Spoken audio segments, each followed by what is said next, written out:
College life में अपने group के साथ गोवा की चापुरा फोर्ट की दीवार पे बैठ के दिल चाहता है वाला फीलिंग हर कोई लेना चाहता है, पर हर कोई इतना लकी नहीं होता। बट अगर अगली बार आपका प्लान बन जाए विदाउट एनी कैंसिलेशन, तो ये वीडियो उसी के लिए है, ताकि आपके पास कंप्लीट इन्फॉर्मेशन और मेरा एक्सपीरियंस हो और आप अपना गोवा का ट्रिप अच्छे से एंजॉय कर पाए।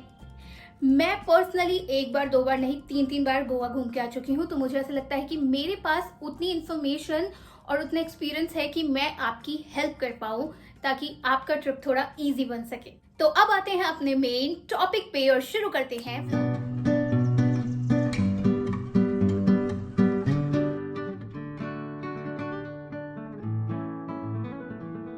गोवा पहुंचने के लिए सबसे पहले जानना जरूरी है कि गोवा पहुंचा कैसे जाए। देखो, वैसे तो सारी मेजर सिटीज से गोवा की फ्लाइट और ट्रेन इजीली अवेलेबल हैं, और जो नियर बाय सिटीज है वहां से बस भी अवेलेबल है।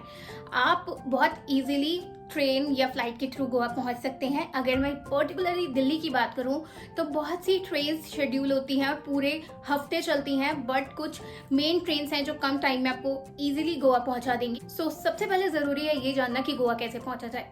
देश की सारी मेजर सिटीज से इजीली फ्लाइट्स और ट्रेन अवेलेबल है गोवा पहुंचने के लिए, और नियर बाय सिटीज से बसेस भी अवेलेबल हैं। तो आप इजीली फ्लाइट और बसेस के थ्रू गोवा जा सकते हैं। अगर मैं पर्टिकुलरली बात करूं दिल्ली की, तो बहुत सी ट्रेन हैं जो गोवा जाती हैं, बट वो काफी टाइम लेती हैं। राजधानी ट्रेन है जो 26 से 28 घंटे में आपको गोवा पहुंचा सकती है। 2700 रुपए के करीब इसका फेयर होता है। एंड अगर आपके पास इतना टाइम है कि आप जाने के टाइम जर्नी में ही इतना टाइम दे सकते हैं, तो आप जरूर ट्रेन से जाइए। वर्थ होता है, जो सीनिक ब्यूटी सब कुछ देखने के लिए मिलता है, बहुत अमेजिंग एक्सपीरियंस होता है। वो ग्रीनरी, वो दूध सागर वाटरफॉल, वो एक्सपीरियंस बहुत अमेजिंग होता है अपने आप में, जो कि आप फ्लाइट में मिस कर देते हैं। फ्लाइट में बेसिकली 2 घंटे की फ्लाइट बोरिंग होती है। सिर्फ लैंड करते हुए जो व्यू दिखता है वो बहुत अमेजिंग होता है, बट सिर्फ वही अमेजिंग होता है। तो मुझे ऐसा लगता है कि एक बार हर किसी को दिल्ली टू गोवा या जहाँ से भी आप गोवा जा रहे हैं, ट्रेन की जर्नी भी करनी चाहिए। तो इस तरह से आप इजीली गोवा पहुंच सकते हैं। गोवा एयरपोर्ट की अगर मैं पर्टिकुलरली बात करूं, तो एयरपोर्ट पे पहुंचने के बाद आपको बहुत सारे टैक्सी वाले मिलेंगे जो आपको 1500 से 1800 रुपए चार्ज बताएंगे, और वहाँ पे कुछ टैक्सी बूथ्स बने होते हैं जो बताते हैं कि वो गवर्नमेंट ऑथराइज्ड हैं, और आप वहाँ से बुक कराइए अपनी टैक्सी। कुछ भी करने की ज़रूरत नहीं है, आप वहाँ जाइए, बाहर जो टैक्सी वाले आपके पास आएंगे उनके साथ बार्गेन करिए, और आप इजीली अपनी डील क्रैक कर सकते हैं अच्छे से। अगर मैं बात करूँ तो हम रात के टाइम गोवा पहुँचे थे, और हमने इनोवा हमें मिल गई थी in 900 rupee from airport to north Goa. Amazing deal थी, तो ये एक चीज़ हो सकती है। उसके बाद दूसरा जो तरीका है वो ये कि आप अगर ट्रेन से जा रहे हैं तो 2 स्टेशन पड़ते हैं, एक मडगांव और एक वास्को डिगामा। आप मडगांव उतरिए। मडगांव से साउथ गोवा, नॉर्थ गोवा दोनों पास पड़ते हैं, वास्को डिगामा से थोड़ा दूर पड़ते हैं। उसके बाद वहां से आपको बसेस भी मिल सकती हैं गोवा पहुंचने के लिए। आप काफी चीप रेट में गोवा पहुंच सकते हैं, लाइक 80 रुपीज और 100 रुपी में। मैंने वो एक्सपीरियंस नहीं किया है, बट मेरे साथ जो फ्रेंड्स गए हैं उन्होंने मुझे इन्फॉर्मेशन दी है, तो ये भी बिल्कुल मैं आपके साथ शेयर करना चाहूँगी। अगर आप सोलो जा रहे हैं या आप फ्रेंड्स ग्रुप में हैं, आपके पास लिमिटेड बजट है, तो इस तरह से आप गोवा पहुँच सकते हैं अपनी मेन डेस्टिनेशन पर। आप गोवा को बहुत अच्छे से एक्सपीरियंस कर पाएंगे और क्लोजली देख पाएंगे। तीसरा तरीका ये है कि आप अगर एयरपोर्ट पे उतरें या आप रेलवे स्टेशन पे उतरें, थोड़ा बाहर जाएंगे तो आपको इजीली स्कूटीज मिल जाएंगी। अगर आपके पास लगेज बहुत ज्यादा नहीं है, आप उसे कंधे पे कैरी कर सकते हैं और इजीली आप स्कूटी चला सकते हैं अराउंड 60 किलोमीटर, तो वो भी बहुत अच्छा ऑप्शन है। आप उस तरह से भी अपनी डेस्टिनेशन पे पहुंच सकते हैं बजट में। तो इन तरीकों से आप अपने स्टेट से गोवा और फिर गोवा से साउथ गोवा और नॉर्थ गोवा पहुंच सकते हैं। सो सेकंड पॉइंट आता है कि गोवा के लिए कौन सा टाइम बेहतर है। वैसे तो गोवा टूरिस्ट पूरे साल जाते हैं, बट अगर आप मेरी बात माने या मेरे एक्सपीरियंस से पूछें तो आप अप्रैल, मई, जून, जुलाई इन 4 महीनों में जाना अवॉइड करिएगा, क्योंकि गर्मी अपने पीक पे होती है, मॉनसून भी आ जाता है। गोवा वैसे ही बहुत गर्म जगह है। जब इतनी गर्मी हो जाती है तो आप वहाँ पे कुछ अच्छे से एंजॉय नहीं कर पाएंगे। जब मॉनसून आ जाता है तो बीचेस बंद हो जाते हैं, वाटर स्पोर्ट्स बिल्कुल बंद होते हैं, और बहुत सारे शैक्स, कैफेज बंद हो जाते हैं। तो अगर आप गोवा गए और आप अच्छे से टाइम एंजॉय नहीं कर पाए, बाहर भी नहीं निकल पा रहे हो, तो अपने होटल में बैठ के क्या करोगे? फिर बहुत ह्यूमिडिटी हो जाती है, बहुत गर्मी हो जाती है, तो इन टाइम्स को अवॉइड करना। इसी में सेकंड पॉइंट ये है कि अगर बजट ट्रैवलर हो, बजट में गोवा एक्सप्लोर करना है तो दिसंबर और जनवरी स्किप करना, क्योंकि इस टाइम पे गोवा बहुत महंगा होता है। वहाँ पे क्रिसमस और न्यू ईयर सेलिब्रेशन चल रहा होता है, टूरिस्ट सबसे ज्यादा वहाँ पर होते हैं, बहुत ज्यादा क्राउड होता है, एक जगह से दूसरी जगह पहुंचने के लिए बहुत जाम होता है, सब चीज बहुत एक्सपेंसिव होती है। तो इन 2 महीनों को अगर बजट ट्रैवलर हो तो स्किप करना। तीसरा पॉइंट आता है होटल्स का। होटल कैसे बुक करें, वहां जाके करें या पहले से करें, और फिर किस लोकेशन पे करें। तो होटल्स की अगर मैं बात करूं, बहुत इजीली आप किसी भी वेबसाइट से अपना होटल बुक कर सकते हैं। मेक माई ट्रिप, ओयो, एयरबीएनबी, बहुत इजीली आपको होटल मिल जाएंगे। गोवा में मोस्टली जो होटल्स हैं उनके रूम्स काफ़ी स्पेशियस होते हैं, आपको कुछ ऐसा इशू होगा नहीं, और सारे काफ़ी खुले हुए रूम्स होते हैं, क्योंकि गोवा में जगह की कोई कमी नहीं है। एंड अगर लोकेशन की बात करूं तो अगर आपको शांति चाहिए, अपने पार्टनर के साथ टाइम एंजॉय करना है, सीनिक ब्यूटी चाहिए, नेचुरल ब्यूटी चाहिए, बहुत क्राउड नहीं चाहिए, वो लेट नाइट वाली पार्टीज और ये सब कुछ नहीं चाहिए है, साफ क्लीन बीच, सनसेट, सनराइज और ये सब चीजें एंजॉय करनी है, then south Goa is good for you. South Goa में आप कहीं पे भी होटल ले सकते हैं, कोई इशू नहीं है। और अगर अपने ग्रुप के साथ प्रॉपर गोवा एंजॉय करना चाहते हैं, night life, proper commercial Goa, cafes और तरह तरह के वाटर स्पोर्ट्स और सब कुछ, एक कमर्शियल गोवा प्रॉपर जो बिल्कुल चकाचौंध वाला गोवा है, तो आप उसके लिए नॉर्थ गोवा ही जाइए। अब नॉर्थ गोवा में भी 2 लोकेशंस आती हैं, एक कलंगुट और बागा के पास, एक अंजुना वाली साइड पे। तो अगर आपको बहुत क्राउड चाहिए, मस्ती चाहिए, ऐसे बीचेस पे होती हुई पार्टी चाहिए, और आपको क्राउड उतना मैटर नहीं करता, कोई भी स्टैंडर्ड चलेगा, कुछ भी चलेगा, मस्ती मारनी है बेसिकली बस, तो आप कलंगुट और बागा की तरफ स्टे करिए। बट अगर आप एक क्लासी और स्टैंडर्ड क्राउड चाहते हैं, कैफेज में अच्छे कैफे एंजॉय करना चाहते हैं, तो आप अंजना साइड जाइए, क्योंकि कर्ली, थलासा और जितने भी अच्छे रेस्टोरेंट्स और कैफे हैं वो उसी साइड पे हैं। अंजना साइड के जितने बीचेस हैं, चाहे अंजना हो, वेगेटोर, मिनी वेगेटोर, आरपुरा, वहाँ पर आपको इंडियन क्राउड बिल्कुल नहीं मिलेगा, वहाँ फॉरेनर्स होंगे। आप अपना जाके अपनी तरह से एंजॉय कर सकते हैं, जैसे मर्जी वैसे अपना प्राइवेट टाइम एंजॉय कर सकते हैं, कुछ भी पहनिए, कुछ भी करिए, जैसे फन करना है करिए, कोई आपको आपकी प्राइवेसी डिस्टर्ब करने वाला नहीं होगा, जबकि ये चीज आप कलंगुट और बागा में नहीं कर सकते। तो ये हो गई होटल्स की बात। अब प्राइसिंग, होटल गोवा में आपको 500 रुपए से लेके 15,000 तक सब मिल जाएगा, आपके अपने बजट के हिसाब से। 500 रुपए से जो शुरू होंगे वो बेसिकली होटल्स नहीं होंगे, गेस्ट हाउसेज होंगे जो लोगों ने अपने घरों में बना रखे हैं।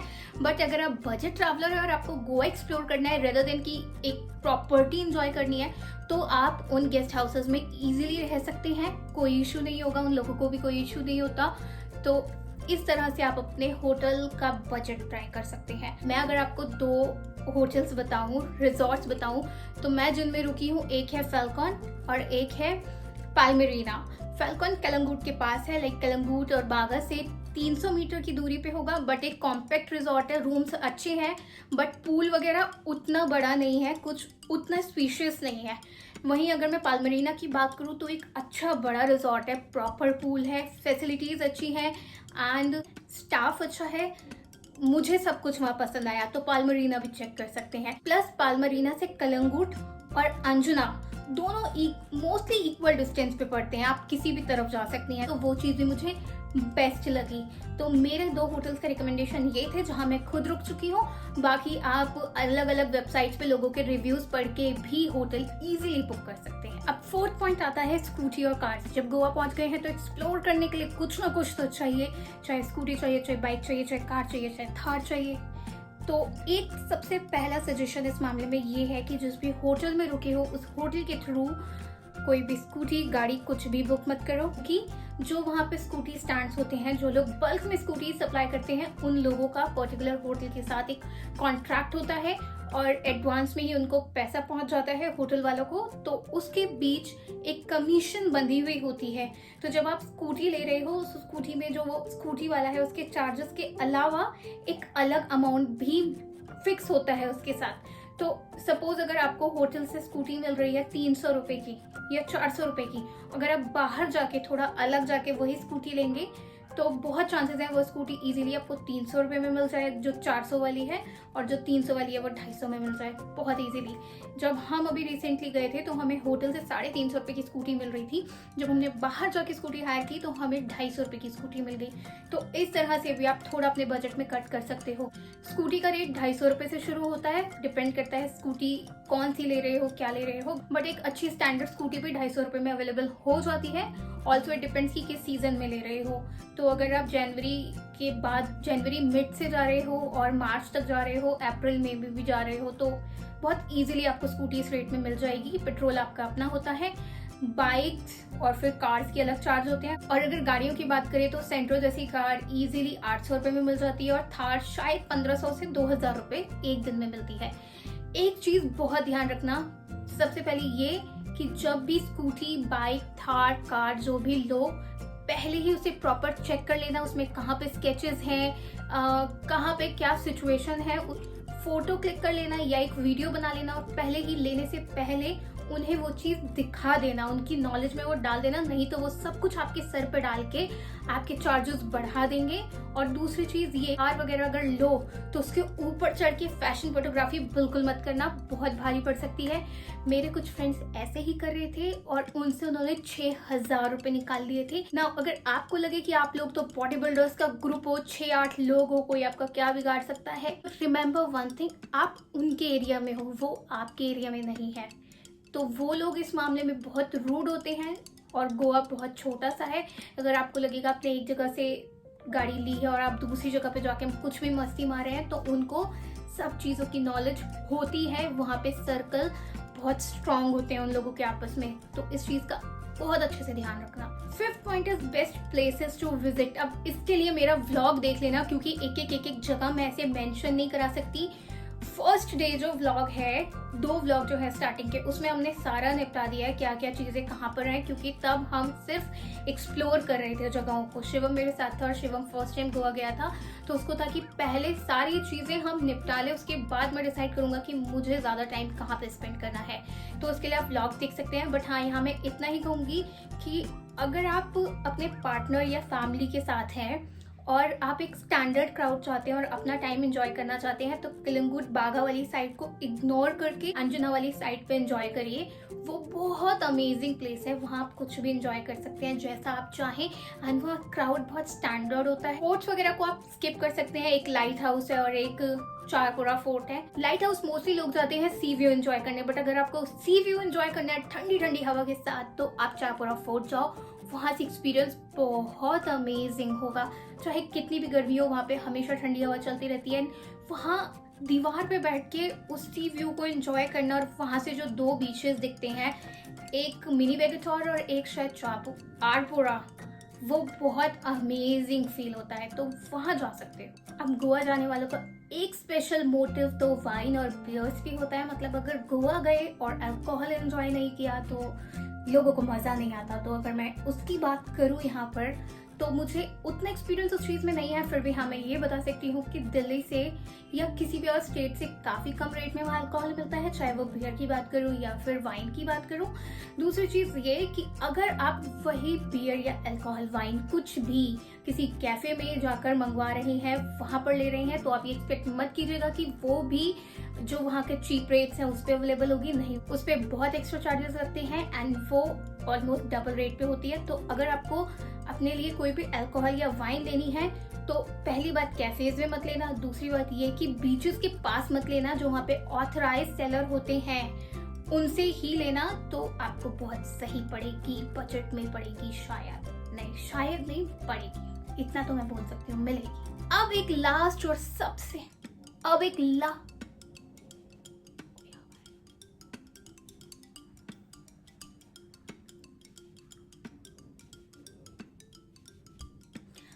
सबसे इम्पॉर्टेंट टॉपिक इस वीडियो का, जो कि है पर्सनल एक्सपीरियंस, जो मैं आपके साथ शेयर करना चाहूँगी। वो भी कुछ डिटेल्स ही हैं जिनका ध्यान आपको बहुत ज़्यादा रखना है।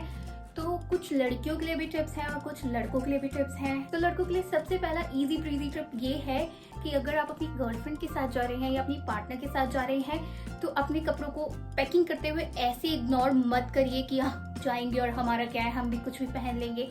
क्योंकि वहां जाके जब आप अपनी पार्टनर को बहुत ही अच्छा हॉट सेक्सी बन के रेडी होते हुए देखेंगे तो आपको लगेगा मैं ऐसा क्यों हूँ। आप बहुत इनसिक्योर फील करेंगे कभी कभी। नेक्स्ट टिप गर्ल्स के लिए ये है कि जो भी आप शॉर्ट्स या मिनी ड्रेसेस या कुछ भी वेयर करें और अगर आपको पता है कि आपको अपने पार्टनर के साथ स्कूटी पे घूमना है तो ऐसी ड्रेस वेयर करिए जो आप इजीली स्कूटी में बैठ सके। कई बार शॉर्ट्स बहुत शॉर्ट होते हैं और स्पेस नहीं होता, जो आप स्कूटी पे बैठते हैं तो बहुत अनकंफर्टेबल हो जाता है। तो इस बात का हमेशा ध्यान रखिए। अगर आप बीचेस के पास जा रहे हैं तो स्कर्ट टाइप ड्रेसेस जो भी ओपन हो उनको इग्नोर करिए, अदरवाइज आपको उसके नीचे भी कुछ शॉर्ट्स या साइक्लिंग शॉर्ट्स पहनने पड़ेंगे। ट्राई करिए आप जितना खुद को हो सके फ्री रखिए। ऐसी ड्रेसेस जब आप पब क्लब में जा रहे हैं तब पहनिए, और जब आप बीचेस पे जा रहे हैं या कहीं जा रहे हैं तो शॉर्ट्स वगैरह कैरी करिए। आप फ्री फील करेंगे। और कैसे भी बीचेस पे भी कई बार बहुत नीचे चढ़ना उतरना होता है या फिर सैंड में इधर उधर पत्थर वगैरह होते हैं, तो जितना आप खुद को फ्री रखेंगे उतना ज्यादा आप इंजॉय कर पाएंगे। थर्ड टिप लड़कियों और लड़कों दोनों के लिए। लड़कियां थोड़ा ज्यादा फॉलो करती हैं, जैसे आजकल देश फॉलो कर रहा है मोदी जी को, और लड़के इग्नोर कर देते हैं, जैसे बीजेपी इग्नोर कर देती है राहुल गांधी को। बट हर चीज को ऐसे इग्नोर नहीं किया जाता। मैं बात कर रही हूँ सनस्क्रीन की। Sunscreen 50 SPF important, very important. क्यों? क्योंकि मेरे साथ जो महानुभव गए थे वो मस्त अपना एंजॉय करते हुए घूम रहे थे, और जब हमारा फर्स्ट डे था हम उसमें बहुत ज्यादा एक्साइटेड थे, बहुत खुशी घूम रहे थे। हमने सोचा था हम 2 बजे तक वापस आ जाएंगे होटल में, बट हम 3:30-4 बजे तक घूमते रहे। उससे ये हुआ कि स्कूटी चलाते हुए शिवम ने जो सैंडो पहनी हुई थी उसके दोनों शोल्डर्स पूरी तरह से बर्न हो गए थे, उसको सन बर्न हो गया था, एंड वो बहुत ज्यादा सनबर्न था। लाइक उसको सोने में मूव करने में बहुत पेन हो रहा था। तो उसको वहां पे उस चीज के लिए मेडिसिन लेनी पड़ी, और उसने ध्यान रखा कि अगली बार से वो कुछ टी-शर्ट पहने या वो कुछ स्कार्फ वगैरह मेरा कैरी करके रखे। तो ये चीज आप भी ध्यान में रखिएगा। दूसरी चीज, लड़कियों को अगर स्कूटी पे बैठना है तो एक स्कार्फ एक्स्ट्रा कैरी कर लो, और स्कूटी पे बैठने से पहले उस स्कार्फ को डाल लो कि शॉर्ट्स शॉर्ट होते हैं, थाई जल जाती है। तीसरी चीज लड़कियों के लिए कि minimum to minimum makeup products रखना, और जो भी स्टाइलिंग टूल्स हैं, कर्लर, स्ट्रेटनर, उनकी कोई जरूरत नहीं है। इतनी गर्मी और इतनी ह्यूमिडिटी होती है कि बस होटल से बाहर खुले बालों के साथ निकलोगे, उसके बाद 2 मिनट भी नहीं लगेंगे, वो पूरा हेयर स्टाइल जूड़े में बदल जाएगा। और शेड्स रखना मस्ट है, बड़े बड़े शेड्स जो सिर्फ आंखों को नहीं, आंखों के आसपास के एरिया को भी सनलाइट से प्रोटेक्ट कर सके। तो ये चीज भी ध्यान रखना। ब्लॉगर्स वगैरह के ब्लॉग देख के हैवी चंकी ज्वेलरी, ऊट पटांग तरह की ज्वेलरी रखने की कोई जरूरत नहीं है। गोवा में जितना फ्री और जितना स्पोर्टी लुक में रहोगे उतना ज्यादा एंजॉय कर पाओगे और उतना ज्यादा फ्री फील करोगे। अदरवाइज इतनी गर्मी की वजह से ना तो उन ज्वेलरीज को पहन पाओगे और बेमतलब में अपना लगेज बढ़ाओगे। अपने साथ घर से एक वाटर बॉटल कैरी कर सकते हो, नहीं तो अगर कहीं भी रास्ते में वाटर बॉटल खरीद रहे हो तो वो बॉटल रख सकते हो, क्योंकि गोवा में सारे होटल्स जो होते हैं वो एक दिन की 2 वाटर बॉटल देते हैं बस। उसके अलावा आप जितना घूम रहे हो, जहाँ जहाँ जा रहे हो, इतनी गर्मी में इतना डिहाइड्रेशन हो जाता है कि पूरे दिन में 4-5 तो कम से कम पानी की बॉटल्स खरीद लोगे। अगर आप 2 लोग हो तो उसमें भी अच्छा खासा पैसा लग जाता है। तो उस चीज को अवॉइड करने के लिए एक वाटर बॉटल अपने साथ रखो, और जहाँ भी आप किसी होटल या कैफे में जहाँ भी जा रहे हो वहाँ पे जहाँ पे फिर फिल करने का ऑप्शन है उसको पानी ले लो और पैसा बचा लो। ये अच्छा भी है। गोवा में हर बीच पे, हर लोकेशन पे, अलग अलग जगहों पे अलग अलग पार्किंग पॉइंट है। वहाँ पे 20 रुपए से लेके 50 रुपए तक पार्किंग चार्जेस हैं, और वो लोग ये बोलते हैं कि आप एक बार में जितनी भी बार चाहे यहाँ पे पार्किंग कर सकते हैं। मतलब आपके पास एक बार स्लिप आ गई तो आप 3 बार 4 बार कितनी भी बार पार्किंग करिए, चार्जेस एक ही बार लगेंगे। बट कोई एक ही लोकेशन पे बार बार थोड़ा जाएगा, तो आपका बहुत सारा पैसा जो है वो पार्किंग पे भी लग जाता है। तो कभी कभी थोड़ा सा दिमाग लगाना, थोड़ा सा स्मार्ट प्ले करना, कुछ लोकेशंस पे जहाँ आप इधर उधर पार्क कर सकते हो, हमेशा और हर जगह नहीं। जहाँ पर आपको लगे कि हाँ यहाँ पे थोड़ा सा साइड में पार्क हो सकता है, बहुत ज्यादा देर का कुछ काम नहीं है, वहाँ पे इस तरह से करके अपना थोड़ा सा पैसा बचा सकते हो। गोवा में बहुत सारे कैफे हैं और हर तरह का और हर बजट का खाना मिलता है। स्पेसिफिकली देखना है तो मेरा फूड ब्लॉग देख सकते हो, मैंने डाला हुआ है 5 कैफेज, गोवा बेस्ट 5 कैफेज जिसमें मैं गई हूँ। बट वैसे अगर बजट में खाना खाना है तो गोवा में बहुत सारे ऑप्शंस अवेलेबल है। सबसे स्पेशल जो है वो है गोवा का अंडा भुर्जी और पाव। बहुत यमी होता है, बजट में होता है, खा के एक बार में इजीली आपका पेट भी भर जाएगा, तो वो आप ज़रूर ट्राई कर सकते हो। और गोवा के गोलगप्पे भी मुझे बहुत पसंद आते हैं, गोलगप्पे और रगड़ा पूरी, तो वो भी इंजॉय कर सकते हो। That's it for today's video guys. So hope ये वीडियो आपको पसंद आई हो। आप जब भी गोवा जाए मेरे कुछ टिप्स आपकी हेल्प कर पाए। अगर पसंद आई हो तो प्लीज लाइक करिएगा वीडियो को, कमेंट करिएगा, सब्सक्राइब करिएगा मेरे चैनल को, और अपने फ्रेंड्स के साथ शेयर करिएगा इस वीडियो को, उन फ्रेंड्स के साथ जो प्लान कैंसिल नहीं करते। जिन्हें प्लान ही कैंसिल करना है उनको इन्फॉर्मेशन लेके क्या करना, पर हाँ, इन्फॉर्मेशन लेके कैंसिल करने में और मजा आता है लास्ट मोमेंट पे जब प्लान बना होता है। एनीवेज, टेक केयर, अगली वीडियो में मिलूंगी, तब तक के लिए बाय बाय।